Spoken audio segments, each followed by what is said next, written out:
Last night, you might have seen on Channel 4 News, Professor Jonathan Van-Tam took a question from someone who had blood cancer. And like the other 250,000 people in the country with blood cancer, he has a compromised immune system. And his wife works in a supermarket. So since March, they've been keeping their distance from each other because he has been very worried about the impact on him of potentially contracting the coronavirus. So he wanted to know why his wife, who lives with him, couldn't be further up the vaccine priority list, because he knows her being protected could literally save his life. And Professor Van-Tam responded, and I quote, with the following: "The JCVI continues to look at these questions very diligently. They are an independent expert body, and I'm going to stick with the advice they offer us."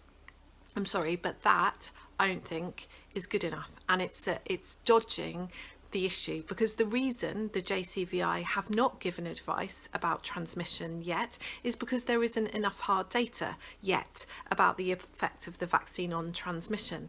But most of us think that the vaccine absolutely is going to have an effect on transmission. Indeed, Jonathan Van-Tam, 1 hour before he answered that question, the government's press conference, said the following about transmission. I'm going to quote again: "It really couldn't fail to have an effect on transmission." And then Vallance, the government's chief scientific advisor, who was standing next to him, said, yes, you don't have vaccines with this degree of efficacy without them having some effect.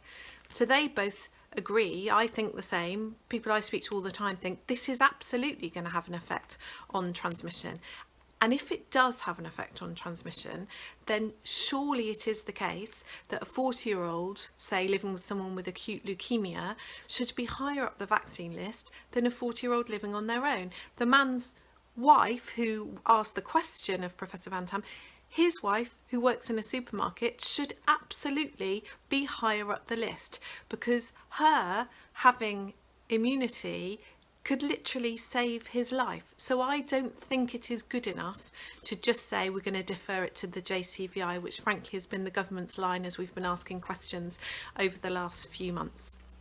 I am asking, please, that Professor Van-Tam, that Sir Vallance, that the JCVI change their recommendation on this so that we can push up the priority list those people who live with and care for the 200,000 people in the country who are affected, who have blood cancer, so that we can do a better job at saving lives, which is what we all want to do.